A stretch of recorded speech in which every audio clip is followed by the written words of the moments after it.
Pernah kebayang nggak gimana ceritanya sebuah prosesi pemakaman justru bisa memicu kemerdekaan sebuah negara?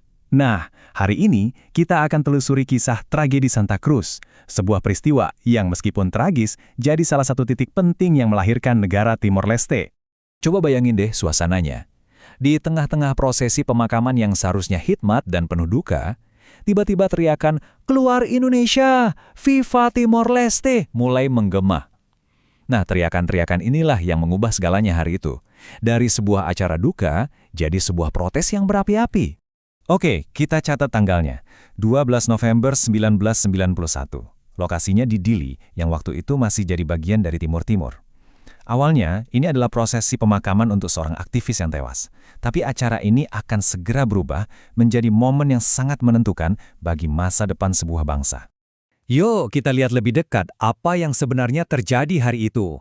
Gimana ceritanya sebuah arak-arakan yang tadinya hikmat menuju pemakaman Santa Cruz bisa berakhir menjadi sebuah pemandangan yang penuh dengan kekacauan dan pertumpahan darah.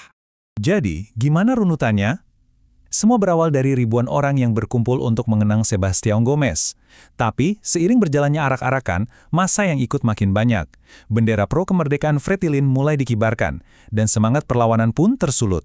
Sampai akhirnya, pas mereka tiba di pemakaman, mereka dihadang oleh ratusan tentara. Ketegangan memuncak, dan tanpa peringatan, tembakan dilepaskan begitu saja ke arah kerumunan. Catatan resmi menyebutkan ada sekitar 250 orang yang meninggal hari itu. Tapi, angka ini sampai sekarang masih jadi perdebatan. Banyak banget yang percaya kalau jumlah korban sebenarnya jauh lebih tinggi karena ratusan orang lainnya dilaporkan hilang dan gak pernah ditemukan lagi sampai hari ini. Ini jelas membawa kita ke pertanyaan yang lebih besar kan? Kok bisa sampai begini? Gimana ceritanya sebuah pulau yang tadinya damai bisa jadi lokasi konfrontasi yang sebegitu brutal? Nah, untuk memahaminya, kita perlu mundur jauh ke belakang melihat konteks sejarahnya. Jawaban dari pertanyaan tadi itu ada di masa lalu. Jadi kita harus ibaratnya putar balik waktu ratusan tahun ke belakang untuk melihat gimana ceritanya Pulau Timor ini bisa terpecah jadi dua yang membuat kedua bagiannya punya jalur sejarah yang sangat-sangat berbeda. Ceritanya dimulai di abad ke-16, waktu Portugis datang untuk berdagang kayu cendana. Terus tahun 1613 Belanda datang yang akhirnya memicu perebutan kekuasaan. Momen kuncinya itu terjadi tahun 1859 lewat perjanjian Lisboa yang secara resmi membelah pulau itu. Ratusan tahun kemudian, di tahun 1949, Timur Barat, yang bekas jajahan Belanda, menjadi bagian dari Indonesia yang baru merdeka. Nah, disinilah letak perpecahan yang paling krusial. Timor Barat karena bekas jajahan Belanda bergabung dengan Indonesia, tapi Timor Timur sebagai jajahan Portugis menempuh jalan yang sama sekali berbeda. Perbedaan inilah yang menumbuhkan identitas nasional yang unik dan jadi akar dari konflik di masa depan. Perbedaan sejarah ini akhirnya sampai ke puncaknya. Di tahun 1974, ada revolusi di Portugal yang menciptakan kekosongan kekuasaan di Timur Timur. Situasi ini bisa dibilang memicu badai politik dengan konsekuensi yang luar biasa besar. Di tengah kekosongan ini, muncullah 3 faksi politik utama. Ada Fretilin yang maunya merdeka penuh. Terus ada UDT yang awalnya sih mendukung kemerdekaan tapi belakangan bergeser. Dan ada Apodeti yang terang-terangan mau bergabung dengan Indonesia. Visi yang saling bertabrakan ini akhirnya meledak jadi perang saudara. Dan di tengah-tengah perang saudara inilah Indonesia masuk dengan Operasi Seroja. Ini adalah invasi militer besar-besaran untuk mengintegrasikan wilayah tersebut. Alasan yang dipakai saat itu adalah kekhawatiran atas pengaruh komunis dari Fretilin dan juga adanya dukungan dari faksi UDT dan Apodeti. Setelah invasi, Indonesia mendeklarasikan Timor Timur sebagai provinsi ke-27. Tapi, ada tapinya nih. PBB dan sebagian besar dunia internasional tidak mengakui tindakan ini.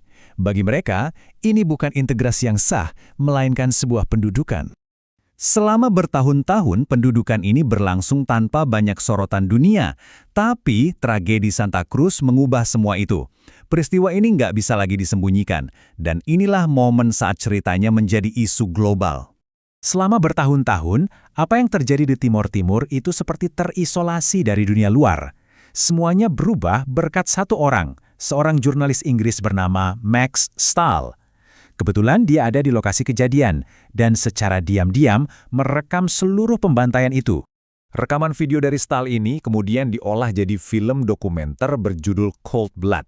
Dan ketika film ini disiarkan, dampaknya, wow. Luar biasa. Seperti yang dikatakan salah satu sumber, rekaman itu benar-benar bikin geger dunia. Untuk pertama kalinya, ada bukti visual yang nggak bisa dibantah tentang kekerasan yang terjadi. Dan itu mengubah segalanya. Dampak dari beredarnya rekaman itu sangat cepat dan masif. Dunia langsung mengecam keras. Amerika Serikat bahkan sampai memutus kerjasama militer dengan Indonesia. Tekanan dari PBB semakin kuat, dan yang paling penting, gerakan kemerdekaan Timur Leste tiba-tiba dapat panggung dan dukungan global. Nah, tekanan internasional yang begitu kuat, ditambah dengan perubahan politik besar di dalam Indonesia sendiri, akhirnya membuka jalan menuju sebuah penyelesaian. Panggung untuk babak terakhir perjuangan kemerdekaan Timor Leste pun akhirnya disiapkan. Titik baliknya terjadi di tahun 1998 setelah Presiden Soeharto lengser. Penggantinya, Presiden B.J. Habibie punya pandangan yang sangat berbeda. Beliau melihat situasi ini sebagai beban yang nggak bisa terus-terusan ditanggung Indonesia, dan beliau melakukan sesuatu yang nggak terduga, menawarkan rakyat Timur-Timur sebuah pilihan demokratis. Dan rakyat Timur-Timur pun memberikan suara mereka dalam sebuah referendum yang diawasi PBB. Hasilnya sangat telak, lebih dari 78% memilih untuk merdeka. Ini adalah sebuah mandat yang sangat jelas dan tegas untuk menentukan nasib mereka sendiri. Pemungutan suara ini menjadi langkah terakhir menuju kemerdekaan. Setelah melewati masa transisi di bawah pengawasan PBB, akhirnya pada tanggal 20 Mei 2002, Timur Leste secara resmi lahir sebagai negara demokrasi termuda di dunia pada saat itu.